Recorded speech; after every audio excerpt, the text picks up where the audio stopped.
Hello friends, welcome to Ignite Academy. तो आज आपण एक महत्त्वाचा मुद्दा घेऊन आलेलो आहोत. Great Nicobar project. जिओग्राफीची ही जी एक्सप्लेनर सिरीज आहे यामधला अजून एक महत्त्वाचा मुद्दा. याआधी ऑलरेडी आपण एल निनो बद्दल एक सेशन घेतलेलं आहे. डेझर्टिफिकेशन, जिओग्राफीच्या अँगलनी जे जे महत्त्वाचे मुद्दे आहेत त्यावरती आपण चर्चा करतोय. मेकॉंग रिव्हर बद्दलचा जो एक महत्त्वाचा भाग आहे, मेकॉंग नदीमध्ये होणारं प्रदूषण, त्यावरती आपण एक सेशन घेतलेलं आहे. त्यासोबतच हीट वेव्ह म्हणजे नेमका काय प्रकार असतो त्याबद्दलचंही एक सेशन आपण घेतलेलं आहे. ज्यांनी बघितलं नसेल त्यांनी एकदा नक्की बघा. आणि आता या सेशनला आपण सुरुवात करू. Great Nicobar project. ठीक आहे, बरीचशी चर्चा होतीये किंवा एवढा मोठा प्रकल्प, पर्यावरणाला नुकसान होऊ शकते आणि त्याचे पॉझिटिव्ह साइड्स, निगेटिव्ह साइड्स, बऱ्याचशा गोष्टी आहेत ज्या बोलण्यासारख्या यामध्ये राहतात. राईट. सो एक्झॅक्टली गव्हर्नमेंटचा काय स्टान्स आहे यावरती, PIB प्रेस इन्फॉर्मेशन ब्युरो मध्ये याबद्दल काय बोललं गेलेलं आहे, त्यांचं एक डॉक्युमेंट पण रिलीज झालेलं आहे. त्यामध्ये नेमकं काय त्यांनी सांगितलेलं आहे, या सगळ्या गोष्टींची चर्चा UPSC आणि MPSC राज्यसेवा या पर्स्पेक्टिव्हने आपण इथे करणार आहोत. माझं नाव मंगेश कुलकर्णी आणि या सेशन मध्ये मी आपलं स्वागत करतो. Great Nicobar project. आणि यामध्ये आपल्याला एकतर सगळ्यात पहिले बघावं लागेल की नेमका प्रकल्प आहे तरी काय. ओके, म्हणजे एक अवेअरनेस त्याबद्दलची असणं गरजेचं आहे.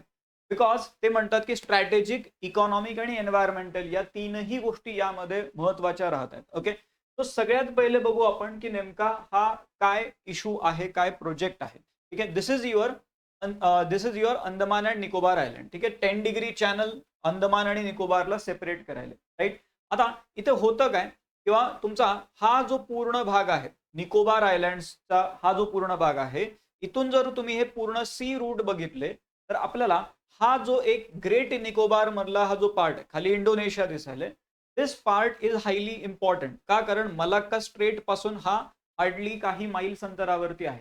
राईट. आणि त्यासोबतच इथून जे आहेत ते कोलंबो आणि पुढे फार म्हणजे we can say West Asia आणि तिथून अमेरिकेपर्यंत पण तुम्हाला जहाजा तिथे जाताना दिसू शकतात. So this is quite important point here. Right. आता इथे होतं काय किंवा आपल्याला या भागामध्ये तेवढं जास्त इन्फ्रास्ट्रक्चर डेव्हलपमेंट झालेलं नाही आहे. त्यामुळे गव्हर्नमेंटने विचार केला किंवा या भागामध्ये एक मेगा इन्फ्रास्ट्रक्चर प्रोजेक्ट तिथे आणावा आणि त्या अनुषंगाने हा ग्रेट निकोबार प्रोजेक्ट तिथे आलेला आपल्याला दिसतो.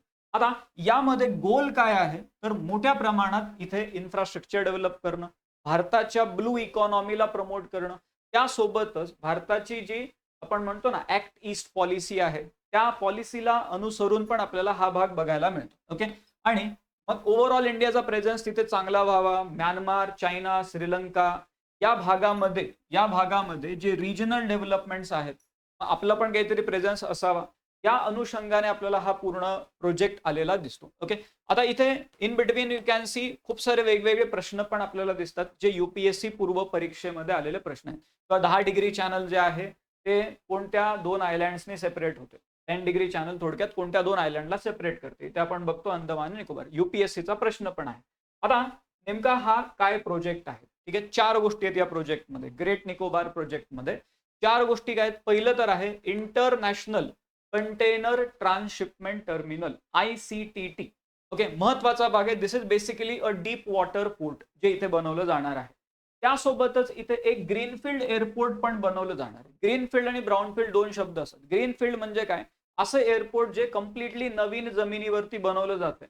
ओके, म्हणजे तिथे आधी कोणतं बांधकाम होतं आणि त्यावरती अजून काही रिनोव्हेशन्स केले असं नाही, पूर्णपणे नवीन बनवलं जाते. ग्रीनफील्ड एअरपोर्ट आहे जे international aviation hub, handling massive peak hour traffic, तशा प्रकारचं किंवा मोठ्या प्रमाणात इथे काय होणार आहे तर लोकांना इथे आणता येऊ शकेल. ओके.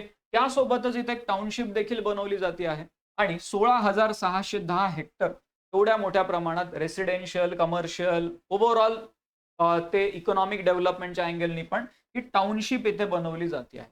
आणि इथे इलेक्ट्रिसिटी सप्लाय जो आहे तो चांगल्या पद्धतीने असावा, कारण इंडस्ट्री तिथे जर डेव्हलप करायच्या म्हणलं, पॉवर प्लांट देखील ते आपल्याला दिसतो. यामध्ये हायब्रिड एनर्जी इन्फ्रास्ट्रक्चर म्हणजे गॅस बेस्ड पॉवर प्लांट आणि सोलार पॉवर प्लांट जे 24 तास तुम्हाला इलेक्ट्रिसिटी सप्लाय करू शकतात, असे पॉवर प्लांट बनवण्याचा देखील यामध्ये भाग आहे.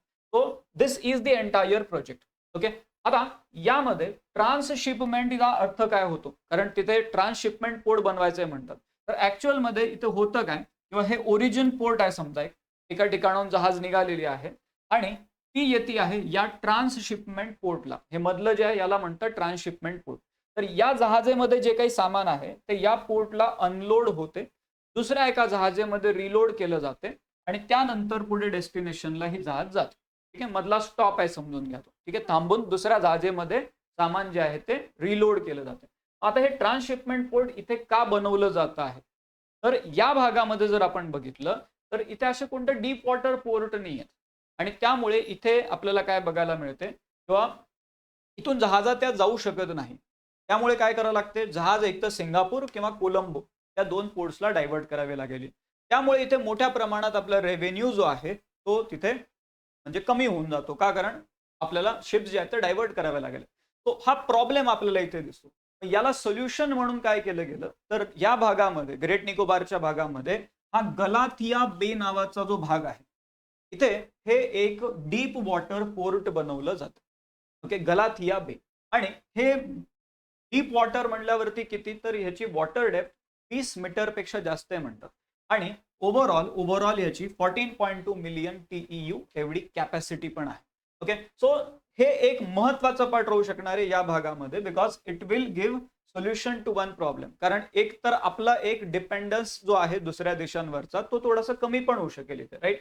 इव्हन वी कॅन से आपलं जे सागरमाला प्रोजेक्ट जो आहे त्याला अनुसरून पण याला बघता येईल.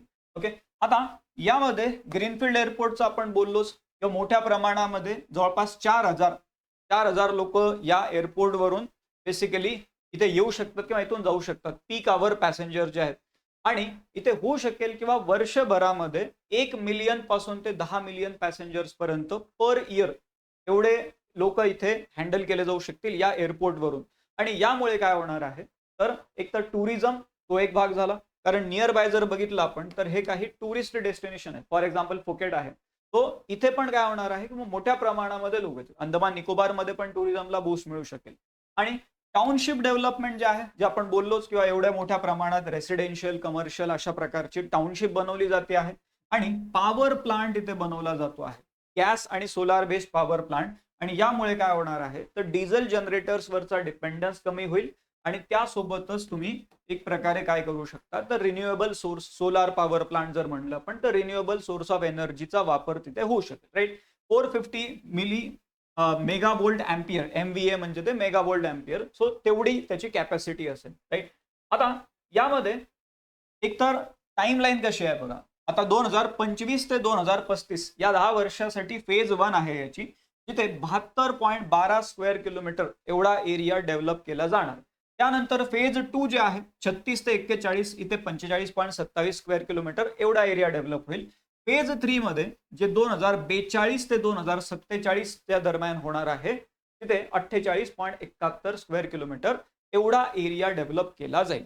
आता इथे जर आपण ओव्हरऑल जमिनीचं युटिलायझेशन बघितलं तर इथे टोटल 166.10 स्क्वेअर किलोमीटर एवढा भाग जो आहे तो या प्रोजेक्टच्या अंतर्गत डेव्हलप होणार आहे. 166.10 स्क्वेअर किलोमीटर, त्यापैकी 78.72% म्हणजेच 130.75 स्क्वेअर किलोमीटर एवढा जो पार्ट आहे तो फॉरेस्ट लँड मध्ये येतो.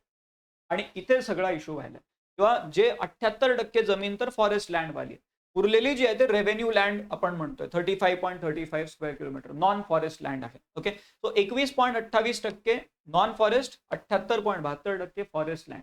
आणि यामुळे बराचसा तिथे इश्यू आपल्याला बघायला मिळतो. आता याला मग गव्हर्नमेंटचं काय म्हणणं आहे, किंवा आम्ही एवढे झाडं जे आहेत, काही प्रमाणात झाडं पाडले जाणार आहेत तिथं, तर आम्ही काय करणार आहे, तर फेज्ड ट्री फॉलिंग करणार आहे. म्हणजे असं एक सकड सगळे पाडून दिले असं नाही, तर आम्ही जसे फेजेस मध्ये आम्हाला लागणार तसे आम्ही झाडं पाडणार आहोत. त्यामुळे इकॉलॉजिकल शॉक जो आहे तो मिनिमाइज होईल. हा पहिला मुद्दा. दुसरा अजून त्यांचं काय म्हणणं आहे, किंवा एकतर एन्व्हायरमेंट इम्पॅक्ट असेसमेंट आम्ही व्यवस्थित केलेली आहे म्हणतात. आणि त्यामध्ये एकतर इम्पॅक्ट जर आपण बघितला, एकतर काय होणार आहे, किंवा 1.82% of Andaman and Nicobar forest cover, 1.82% एवढं इथे डायव्हर्ट करावं लागणार आहे. आणि जवळपास तिथे काय म्हणलं जातंय, किंवा 7.11 लाख झाडं जे आहेत, 7.11 लाख ट्रीज यांना पाडावं लागणार आहे. 18.65 लाख एवढे जे टोटल झाड आहेत त्यापैकी 7.11 जास्तीत जास्त एवढे झाडं पाडले जातील. ओके, आणि ओव्हरऑल हा एक रिजन ते सांगतात. दुसऱ्या बाजूला जर आपण बघितलं तर इथे त्यांचं असं म्हणणं आहे किंवा आम्ही नो फेलिंग झोन तयार करतोय. नो फेलिंग झोन म्हणल्यावरती जो टोटल एवढा एरिया म्हणतात ते 65.99 स्क्वेअर किलोमीटर, त्या भागामधलं एकही झाड पाडलं जाणार नाही. हा पहिला मुद्दा. त्यानंतर आम्ही सगळे एन्व्हायरमेंटल क्लिअरन्स घेतलेले आहेत आणि त्यामध्ये आम्ही एक proper robust environment management plan देखील तयार केलेला आहे, असं गव्हर्नमेंटचं म्हणणं आहे. त्यासोबतच Zoological Survey of India, Wild Life Institute of India, SACON, IISc Bangalore यासारख्या सगळ्या इन्स्टिट्यूट मधून अभ्यासक जे आहेत ते तिथे घेतले गेलेले आहेत आणि त्यांनी यामध्ये त्यांचे रिकमेंडेशन दिलेले आहे. त्यासोबतच या भागामधल्या ओव्हरऑल डेव्हलपमेंटला मॉनिटर करण्यासाठी 3 कमिटी पण बनवल्या गेलेल्या आहेत. एक आहे पोल्युशन रिलेटेड कमिटी, एक आहे बायोडायव्हर्सिटी रिलेटेड आणि एक आहे ट्रायबल डेव्हलपमेंट रिलेटेड कमिटी. आणि या सगळ्यांना बघण्यासाठी चीफ सेक्रेटरी यांच्या अध्यक्षतेखाली एक ओव्हरआर्चिंग कमिटी पण तिथे राहणार. आता या गोष्टी ज्या आहेत ना, आपण जेव्हा कॉम्पिटेटिव्ह एक्झामच्या पॉईंट ऑफ व्ह्यूने बोलायलोय तर या गोष्टी बघणं गरजेचं आहे. बऱ्याचदा असं वाटू शकतं आपल्याला हे तर काय गव्हर्नमेंट लोक सांगायला झाडं पाडणार नाही, पाडलं काय करणार.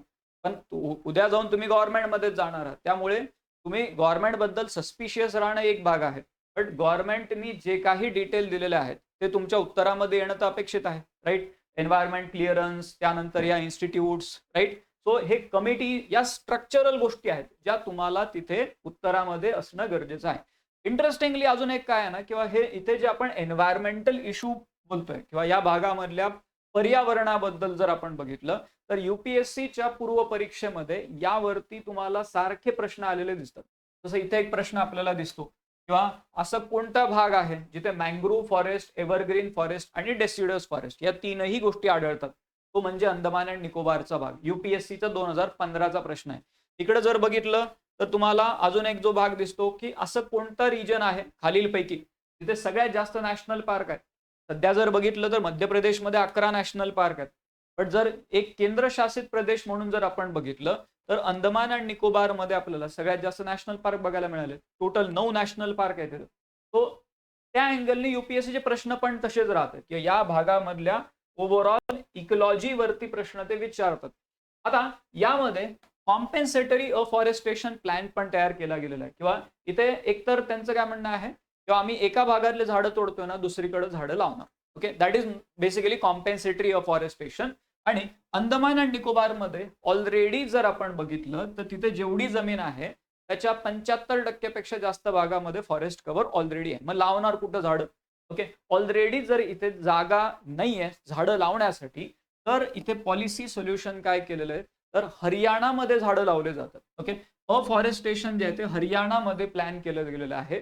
97.30 स्क्वेअर किलोमीटर एवढी जी जमीन आहे ती यासाठी आयडेंटिफाय केली गेलेली आहे. ओके, तो एक भाग.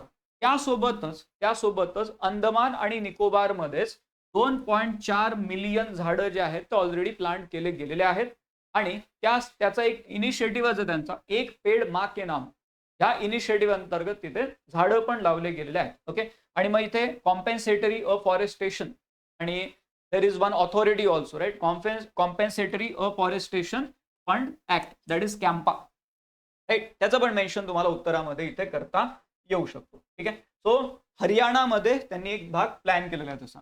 आता या भागामध्ये आपल्याला बरेचसे ट्राईब्स बघायला मिळतात, यावरती पण तुम्हाला प्रश्न दिसतात. आणि ट्राईब बद्दल जर बोलायचं झालं तर ट्रायबल प्रोटेक्शनसाठी या प्रोजेक्टमध्ये काय सेफगार्ड्स आहेत त्या भागामधल्या ट्राईबच्या प्रोटेक्शनसाठी. सगळ्यात पहिले तर इथे काय म्हणलं गेलेलं आहे की इथले जे PBTG आहे, पर्टिक्युलरली व्हल्नरेबल ट्रायबल ग्रुप, त्यांना आम्ही पूर्ण प्रायोरिटी देणार त्यांच्या प्रोटेक्शनला. मग इथे शॉम्पेन ट्राईब एक आहे, निकोबारीज ट्राईब आहे, यांच्या कल्चरला कोणताही धोका होणार नाही असं त्यामध्ये मेन्शन केलं गेलेलं आहे.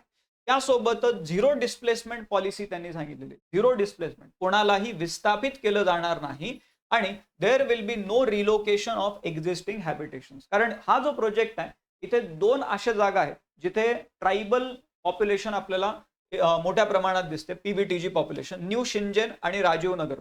न्यू शिंजेन आणि राजीव नगर हे 2 भाग जे आहेत इथे ते म्हणतात की झिरो डिस्प्लेसमेंट पॉलिसी आम्ही राबवणार. त्यासोबतच या आधी शॉम्पेन ट्राईबसाठी एक डेडिकेटेड पॉलिसी 2015 मध्ये आलेली आहे. जारवा किंवा जरावा ट्राईबसाठी 2004 मधली पॉलिसी आहे आणि त्यामध्ये पण म्हणलं गेलेलं आहे किंवा या प्रोजेक्टमध्ये, ग्रेट निकोबार प्रोजेक्टमध्ये, की आम्ही या पॉलिसीला स्ट्रिक्टली अडेअर करून राहू, स्ट्रिक्टली या पॉलिसीला फॉलो करू. तसंच कॉन्स्टिट्यूशनल मॅन्डेट जे येते आर्टिकल 338A, त्यामध्ये जे शेड्यूल ट्राईब बद्दलचे जे सेफगार्ड दिलेले आहेत ते देखील आम्ही योग्य पद्धतीने फॉलो करू, असं पण यामध्ये सांगितलं गेलेलं आहे. These are the 4 points. Okay. Even इथे बाजूला तुम्ही बघू शकता UPSC मध्ये 2009 ला शॉम्पेन ट्राईब कुठे आढळते, तर निकोबार आयलँडच्या भागामध्ये आढळते. त्यानंतर ओंगे ट्राईब कुठे आढळते, अंदमान निकोबारच्या भागात. प्रश्न आहे, सरळ सरळ प्रश्न आहेत. त्यानंतर tribal population in Andaman and Nicobar island belong to which of the following race, तसा एक प्रश्न आहे. तो प्रश्न जे आहेत ते ट्राईब्स वरती पण आपल्याला एका पाठोपाठ एक आलेले दिसतात, राईट. आता यामध्ये डिझास्टर मॅनेजमेंटसाठी कसं प्रयत्न होणार, कारण हा जो भाग आहे ना सेस्मिकली ऍक्टिव्ह रिजन आहे, राईट. आणि त्यासोबतच या भागामध्ये जर भूकंप वगैरे आला तर इथे इंडस्ट्री किंवा ओव्हरऑल जे लाईफ आहे ती डिस्टर्ब होऊ शकते. त्यामुळे इथे काय तिथे सेफगार्ड्स या प्रोजेक्टमध्ये दिले जात आहेत रिलेटेड टू डिझास्टर. एक तर नॅचरल रिस्क जे आहेत, म्हणजे हा जो ग्रेट निकोबार आयलँडचा भाग आहे दिस इज सेस्मिकली ऍक्टिव्ह रिजन. त्यासोबतच सायक्लॉन प्रोन एरिया आहे, राईट. तो जो 2004 मध्ये सुनामी जो आला होता त्यामध्ये इथे मोठ्या प्रमाणात डॅमेज ऑलरेडी झालेला आहे. तो यासाठी इथे काय म्हटलं गेलेलं आहे किंवा ते will have a dedicated vulnerability and disaster management plan which will ensure that immediate emergency readiness will be there. ठीक आहे. त्यांचं असं म्हणणं आहे की यासाठी आम्ही डेडिकेटेड एक व्हल्नरॅबिलिटी आणि डिझास्टर मॅनेजमेंटचा प्लॅन तिथे बनवू.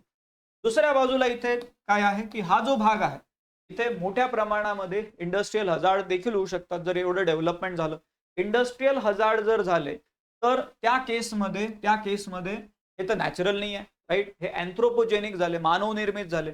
त्यासोबतच इथे एवढे जहाजा ये जा करतील, जहाजाचा ऍक्सिडेंट वगैरे झाला तर या सिच्युएशन मध्ये इथे काय होऊ शकते, तर सगळ्या गोष्टी ज्या ते डिस्टर्ब होऊ शकतात, होऊ शकेल. तुमच्या पॉवर लाईन्स डिस्टर्ब होतील.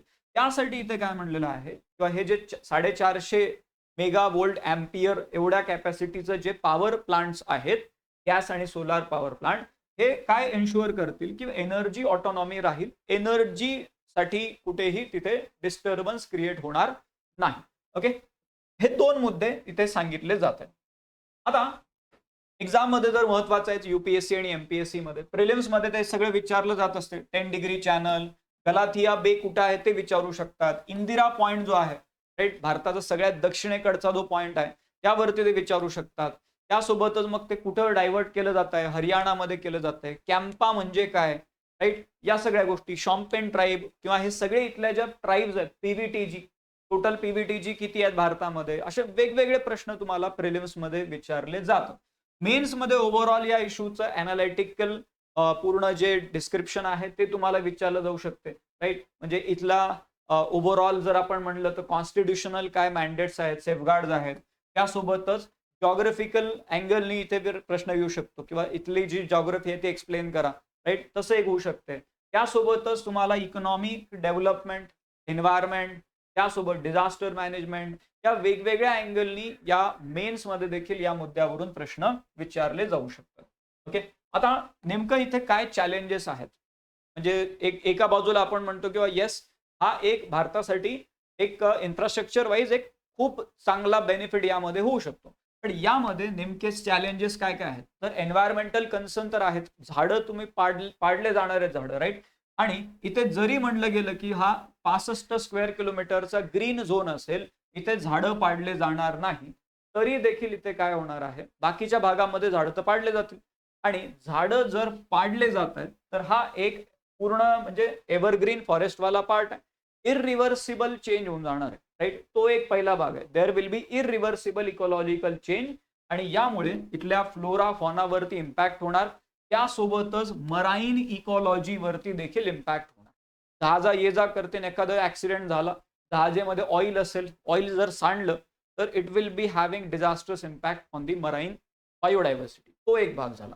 त्यासोबतच जॉग्राफिकल अँड सस्टेनेबिलिटी रिस्क, कारण इथे काय म्हणलं जातंय की हा जो भाग आहे दिस इज सेस्मिकली ऍक्टिव्ह रिजन आणि या भागामध्ये जर मोठ्या प्रमाणामध्ये एवढे लोक येत आहेत, एवढं बांधकाम होत आहे, तर इथे एकतर त्या लोकांनाही धोका, ओव्हरऑल त्या भागामध्ये भूकंप येण्याचा मोठा धोका देखील तसाही राहू शकतो, राईट. सो जॉग्राफिकल आणि सस्टेनेबिलिटी रिस्क. तिसरं जे आहे ट्रायबल सेन्सिटिव्हिटी, राईट. बऱ्याचदा काय होते, एवढ्या मोठ्या प्रमाणात जर लोक येतात, जरावा ट्राईब सोबत एकदा झालेलं आहे असं, किंवा मोठ्या प्रमाणात बाहेरून जेव्हा लोक येत आहेत, तर ते इथल्या ट्रायबल लोकांच्या कल्चरला डिस्टर्ब करतायत. बऱ्याचदा तिथले ट्रायबल लोक जे आहेत ते काही ऍडिक्टिव्ह गोष्टींच्या आहारी देखील जाऊ शकतात, जे या बाहेरून आलेल्या लोकांनी घेऊन आलेले आहेत. असं ऑलरेडी झालेलं आहे जरावा ट्राईब सोबत. त्यामुळे इथे तो एक इश्यू राहू शकतो. जरी आपण म्हणलं किंवा स्ट्रिक्ट नो डिस्प्लेसमेंट पॉलिसी आहे, तरी त्यांच्या कल्चरमध्ये तिथे काय होऊ शकते, तर काही प्रमाणामध्ये डॅमेज होऊ शकतो, राईट. सो तो एक मुद्दा आपल्याला इथे बघायला मिळतो. ओके, आता याचं मग शेवटी कन्क्लुजन काय असणार आहे, किंवा एकतर तुम्हाला या गोष्टीला एकदम म्हणजे करायचं आहे तो एक भाग वेगळा, पण याला करताना तुम्हाला खूप सावधगिरीने हे करावं लागणार, राईट. बॅलन्सिंग ऍक्ट आहे. Great Nicobar project represent India's transition toward asserting strategic maritime sovereignty. तो एक भाग आहे तुमचा, स्ट्रॅटेजिक मेरीटाईम सोव्हरेनिटी.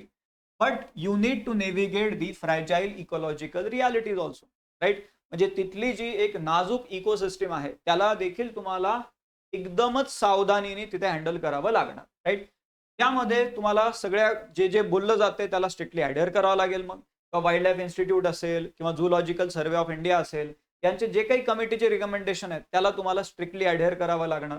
त्यासोबतच जो 65.99 स्क्वेअर किलोमीटरचा 65-66 दरम्यान तो आहे तेवढा नो फेलिंग झोन जो आहे त्याला हे एन्श्योर करावं लागेल की 65.99 किंवा 66 स्क्वेअर किलोमीटरचा हा जो भाग आहे, इथं तुम्ही म्हणताय ना एकही झाड पाडलं जाणार नाही, तर त्याला स्ट्रिक्टली एन्श्योर करावं लागेल. आणि सस्टेनेबल डेव्हलपमेंट गोलचा देखील अँगल इथे बोलता येऊ शकतो, किंवा सस्टेनेबल डेव्हलपमेंट गोल 8 ज्यामध्ये इकॉनॉमिक ग्रोथ बद्दल बोललं जाते. So you need to merge SDG number 8 with other SDGs like SDG 14 and SDG 15. 14 जो आहे तो life below water aquatic life बद्दल आहे, 15 जो आहे तो लाईफ ऑन लँड. या गोष्टींना तुम्हाला योग्य पद्धतीने तिथे मर्ज करावं लागेल. Even in your answer you can draw these kind of diagrams. आणि यामुळे काय होऊ शकते, तर तुम्हाला एकतर व्हॅल्यू ॲडिशन तुमचं चांगलं होईल. Even we can see that, किंवा एक मोठा शिफ्ट या अशा प्रकारच्या प्रोजेक्टमुळे होऊ शकतो इंडियाच्या पॉलिसीमध्ये. किंवा एका बाजूला सुरुवातीला आपण बघतो आयसोलेशनिस्ट कन्झर्वेशन बद्दल बोललं जाते. तर तुम्ही कन्झर्वेशन जेव्हा करताय तर तुम्ही completely isolated from the economic realities, आणि तुम्ही काय करताय, फक्त त्या कन्झर्वेशन वरती भर देताय. बट इथे शिफ्ट आपल्याला एक बघायला मिळतो आयसोलेशनिस्ट कन्झर्वेशन पासून कॅलिब्रेटेड म्हणजे एकदम वेल कॅल्क्युलेटेड सस्टेनेबल स्ट्रॅटेजिक डेव्हलपमेंट. म्हणजे हा जो भाग आहे याला आपण काय म्हणू शकतो, this is a sustainable strategic development. Sustainable strategic development. तो याला एकदम व्यवस्थित पद्धत, पुन्हा तोच भाग आहे, किंवा हा जो प्रोजेक्ट आहे हा एकदम महत्वाचा प्रोजेक्ट राहणार आहे, तो एक वेगळा भाग झाला. पण त्यासोबतच इथल्या फ्रॅजाईल इकॉलॉजिकल रियालिटीजला समजून घ्यावं लागणार आणि त्यानुसार या प्रोजेक्टमध्ये काम करावं लागणार. फेजेसमध्ये प्रोजेक्ट आहे, अजून बऱ्याच वेळ चालत राहणार आहे. ऑलरेडी एन्व्हायरमेंटल क्लिअरन्सेस याचे मिळालेले आहेत, एन्व्हायरमेंट इम्पॅक्ट असेसमेंट झालेला आहे, आणि कमिटीजचे रिकमेंडेशन देखील आता एक एक करून त्यांच्यापर्यंत येतात. ओके, सो हा प्रोजेक्ट जो आहे, हा प्रोजेक्ट इथून पुढेही ट्रॅक करत राहणं गरजेचं आहे की नेमकं कसं कसं होत आहे. आता फेजेस जर आपण बघितले तर 2045-47 पर्यंत काम आहे याचं. तोपर्यंत तर आपण काही परीक्षेची तयारी करणार नाही, पण आपल्याला रेग्युलरली ट्रॅक करत राहणं गरजेचं आहे की नेमकं काय चालू आहे यामध्ये. ओके, तो अगेन रिजन महत्वाचा आहे, मॅपिंग वाईज पण महत्वाचं आहे. त्यामुळे या सगळ्या गोष्टी तुम्हाला इथे व्यवस्थित पद्धतीने समजणं गरजेचं आहे. ठीक आहे, सो या आपल्या सेशनमध्ये आपण ओव्हरऑल डिटेल बघितल्या की नेमका प्रोजेक्ट काय आहे, आणि त्या प्रोजेक्ट रिलेटेड मग ट्रायबल वेलफेअरसाठी या प्रोजेक्टमध्ये काय सेफगार्ड आहेत, या भागामध्ये इकोलॉजिकल सेफगार्ड्स काय दिलेले आहेत, त्यासोबतच या भागामध्ये डिझास्टर मॅनेजमेंटच्या अँगलनी काय सेफगार्ड दिलेले आहेत. या सगळ्या गोष्टी आपण या सेशनमध्ये बघितल्या. अशाच काही इंटरेस्टिंग गोष्टी घेऊन इथून पुढे देखील आपण भेटत राहू. आता आपण थांबू इथे. Thank you very much.